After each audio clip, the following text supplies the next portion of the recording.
The morning of my college graduation started like every other significant day in my life, with my family finding new ways to remind me I was the disappointment. I sat in my cramped studio apartment, carefully pressing the wrinkles out of my cap and gown while listening to Mom on the phone through paper-thin walls. Yes, we'll be there for the ceremony. She was saying to someone, probably Aunt Linda, though honestly, it's just a formality at this point. For years of barely scraping by, living in that awful little place, working at that coffee shop. I keep telling David we should have just put the money toward Marcus' law degree instead. Marcus, my golden child, older brother, who'd sailed through Harvard Law on Dad's connections and credit cards, never working a day in his life. The same Marcus who was currently living in Mom and Dad's pool house at 28, finding himself between trust fund disbursements. I pulled my phone from the charger and saw the usual family group chat. Everyone discussing graduation plans without actually including me in the conversation. Dad had written, reserved parking for 2 p.m. ceremony. Marcus, bring the good camera. We'll make this quick and get dinner after. No one had asked if I wanted to go to dinner. No one had asked if I had other plans. For 4 years, they treated my education like an expensive hobby. They were funding out of obligation, not investment.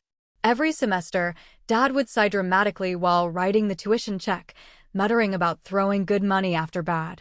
What they didn't know, what they'd never bothered to ask about, was that I'd been working 60-hour weeks at 3 different jobs to cover my living expenses.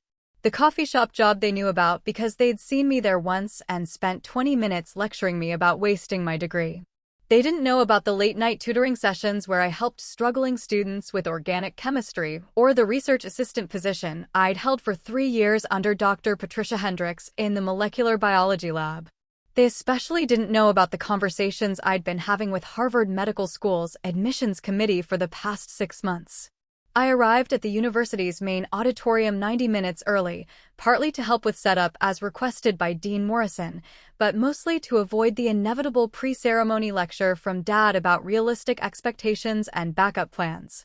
The morning was crisp and clear, one of those perfect May days that made the campus look like something from a postcard. Sarah. Dr. Hendricks spotted me immediately, her face lighting up with genuine pride. There's our star researcher. Are you ready for today? Dr. Hendricks was the kind of professor who actually cared about her students as human beings, not just grade point averages. She'd been my faculty advisor since sophomore year and had become something of a mentor. More importantly, she'd been the one to recommend me for the research scholarship that had been quietly covering my lab fees and textbook costs. Ready as I'll ever be, I said, adjusting my cap nervously. My family's coming, so that should be interesting.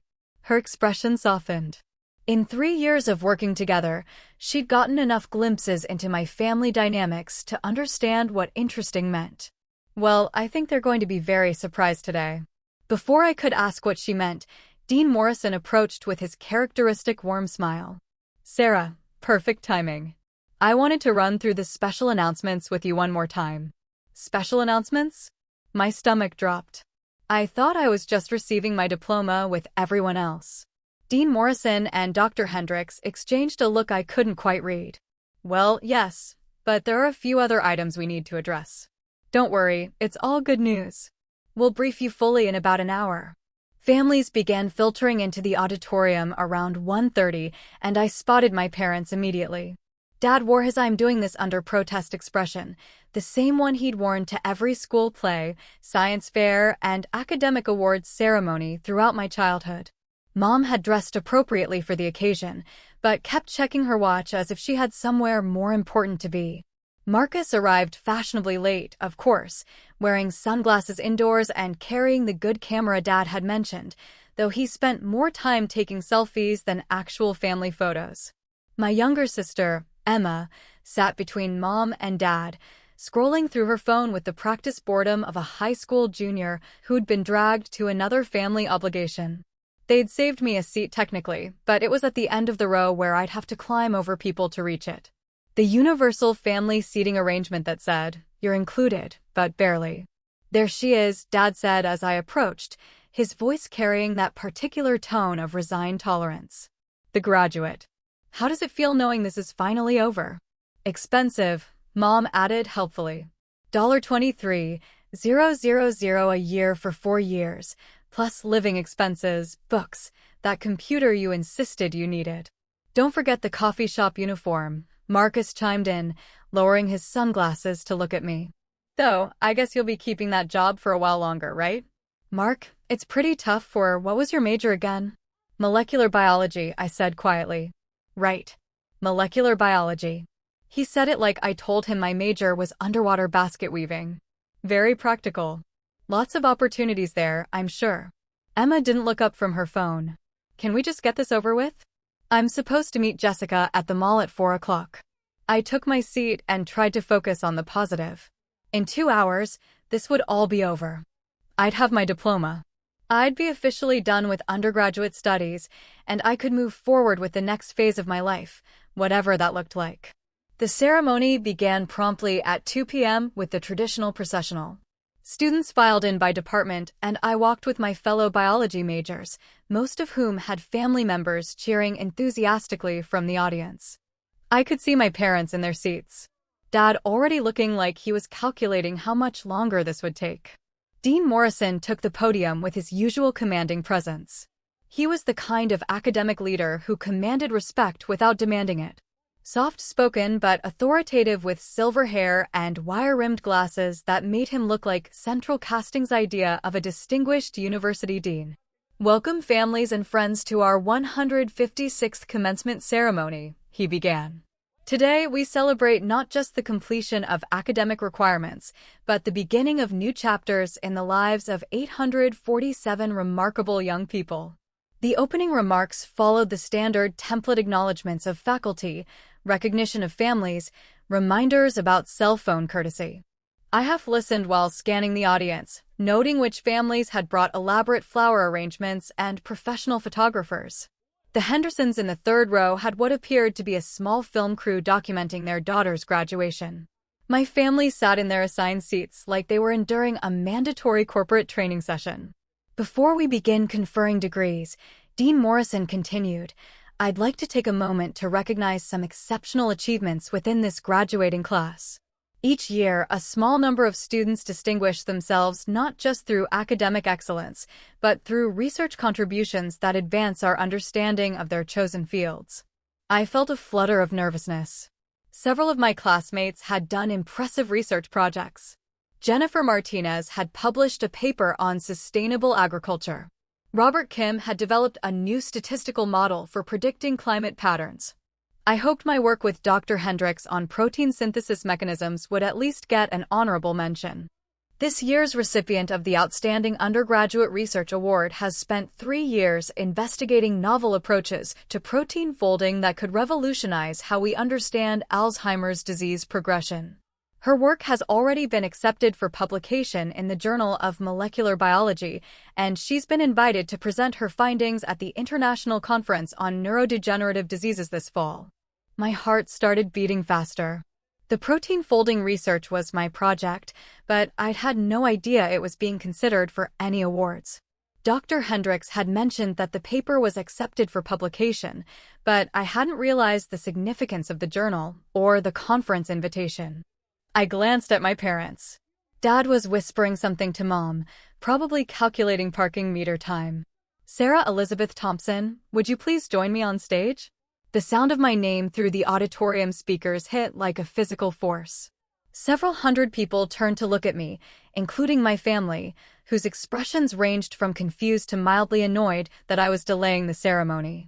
I walked to the stage on unsteady legs, accepting the Crystal Award from Dean Morrison while camera flashes went off around the auditorium. This was surreal. In 4 years of college, my family had never seen me receive any kind of recognition. Most of my academic achievements had been announced through emails or department newsletters they'd never bothered to read. Furthermore, Dean Morrison continued, his voice carrying clearly through the auditorium sound system. Miss Thompson's research excellence has earned her a full scholarship to Harvard Medical School, where she'll be joining their MD-PhD program this fall. The scholarship covers full tuition, living expenses, and research funding for the next 8 years. The auditorium erupted in applause. I stood on the stage holding my award, trying to process what had just happened. Harvard Medical School, full scholarship, 8 years of funding. This was everything I dreamed about, but had been too afraid to hope for. I looked out at the audience and found my family. Dad's mouth was hanging open. Mom had gone completely pale. Marcus had actually removed his sunglasses, staring at me like I'd suddenly sprouted wings. Even Emma had looked up from her phone. The scholarship committee was particularly impressed, Dean Morrison continued, by Miss Thompson's ability to maintain a 4.0 GPA while working multiple jobs to support herself. They noted that her dedication to both academic excellence and financial independence demonstrates the kind of character they seek in future physician researchers. Working multiple jobs, financial independence, I watched my parents' faces as the implications hit them. They'd spent 4 years complaining about the cost of my education, never realizing that I'd been covering most of my actual expenses myself. The tuition they'd grudgingly paid was only part of the story. Miss Thompson will begin her studies at Harvard this fall, where she'll be working with Dr. Amanda Foster, one of the world's leading researchers in neurodegenerative diseases. We expect great things from this exceptional young woman. I somehow made it back to my seat through continued applause, still clutching the Crystal Award. My roommates, fellow biology majors who'd become friends over late-night study sessions, were beaming at me with genuine excitement. "Sarah, that's incredible," whispered Jessica, who'd been my lab partner for 2 years. "Harvard Medical School. We had no idea you were even applying." That was intentional. I'd kept my medical school applications private because I couldn't bear the thought of my family's reaction if I'd been rejected. Better to apply quietly and deal with disappointment alone than to give them another opportunity to lecture me about unrealistic expectations. The rest of the degree conferral proceeded normally, but I barely heard any of it. My mind was spinning with the reality of what had just happened. Harvard Medical School, full funding, MD-PhD program. I was going to be a doctor and a researcher. I was going to spend the next 8 years at one of the most prestigious medical schools in the world working with leading experts in neurodegenerative diseases. And my family had just learned all of this at the same time as several hundred strangers. When the ceremony concluded and families began gathering on the lawn for photos, I wasn't sure what to expect. I'd been so focused on just getting through graduation that I hadn't really thought about the aftermath. How do you navigate family dinner when your parents have just discovered that their disappointment daughter is actually heading to Harvard? Dad reached me first, his expression unreadable. "Harvard Medical School," he said slowly like he was testing the words. "Full scholarship." "Yes," I said simply. "When were you planning to mention this?" Mom had appeared beside him, her voice tight with what I couldn't tell was anger or embarrassment or confusion. "I wanted to wait until I was certain," I said. Medical school acceptance is incredibly competitive. I didn't want to get anyone's hopes up. Get our hopes up. Marcus had joined the conversation, and he looked genuinely shaken. "Sarah, this is Harvard Medical School. This is huge. This is bigger than huge." For the first time in my adult life, my brother was looking at me with something approaching respect. It was disorienting. The dean said, "You've been working multiple jobs." Mom said quietly, "Why didn't you tell us you needed more money? We could have helped with living expenses." This was delicate territory. How do you explain to your parents that you'd been supporting yourself because you were tired of every dollar coming with a lecture about gratitude and responsibility? How do you tell them that you'd chosen financial independence over family assistance because the assistance always came with strings attached? I wanted to prove I could do it myself, I said, which was true if incomplete. "But honey," Mom continued, and her voice had taken on a tone I rarely heard directed at me. Something almost approaching maternal pride. "You didn't have to prove anything. We're your parents. We want to support your dreams." I looked at her carefully. This was the same woman who'd spent 4 years asking when I was going to get serious about my future. The same woman who'd suggested I consider community college to save money on this experiment. The same woman who'd introduced me to neighbors as our daughter who's studying something with science. "I appreciate that," I said diplomatically, but it worked out for the best. The scholarship committee specifically mentioned financial independence as a factor in their decision. Dr. Hendricks appeared at my elbow, saving me from the increasingly awkward family dynamics. "Sarah, There are some people from Harvard who'd like to meet you. Do you have a few minutes? Of course, I said gratefully. Harvard people. Dad's voice had taken on a different quality. The tone he used when talking to Marcus Law School professors or anyone else he considered important. What kind of Harvard people? Dr. Amanda Foster flew in from Boston specifically for today's ceremony. Dr. Hendricks explained. She's the researcher Sarah will be working with. She wanted to meet Sarah and discuss some preliminary research ideas. Dr. Foster came here today. Mom was now looking at me like I'd somehow transformed into a different person from Harvard. The medical school takes their scholarship recipients very seriously. Dr. Hendricks said, especially someone with Sarah's research potential. Her protein folding work has implications far beyond what most undergraduates achieve. I could see the calculations happening in my parents' heads. Harvard professor flying in specifically to meet their daughter research potential. This was the kind of academic recognition they understood and valued. The kind they'd seen directed at Marcus, but never at me. We'd love to meet Dr. Foster, Dad said quickly. Wouldn't we, honey? We'd love to hear more about Sarah's research opportunities. 20 minutes later, I found myself in the surreal position of watching my parents hang on every word of Dr. Amanda Foster, a woman who'd traveled from Boston to discuss my research future. Dr. Foster was everything I'd imagined. Brilliant, accomplished, and genuinely excited about the work we'd be doing together. Sarah's undergraduate research is remarkably sophisticated, Dr. Foster was explaining to my captivated family. Most students at her level are still learning basic laboratory techniques.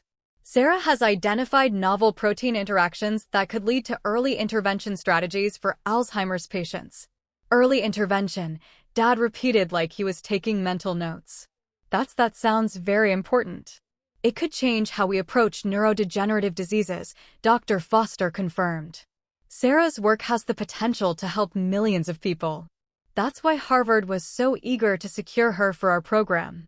Marcus, who'd been unusually quiet, finally spoke up. What kind of timeline are we talking about? For the research, I mean. The MD-PhD program is 8 years, Dr. Foster explained. For years of medical school coursework, then 3 to 4 years focused on research and dissertation. By the time Sarah graduates, she'll be both a practicing physician and a research scientist. She'll have her choice of positions at any major medical center or research institution in the world. Any major medical center, Mom repeated softly. In the world. The conversation continued for another 20 minutes with Drive Foster outlining research opportunities, potential collaborations with other institutions, and the kind of career trajectory I could expect. My family listened with the kind of attention they usually reserved for Marcus Law School stories or Dad's business meetings. When Dr. Foster finally excused herself to catch her flight back to Boston, promising to stay in touch over the summer, my family and I were left standing on the lawn in awkward silence. So, Emma said finally, I guess you're like really smart. It would have been funny if it wasn't so representative of how little my family actually knew about my academic life. Emma was 17.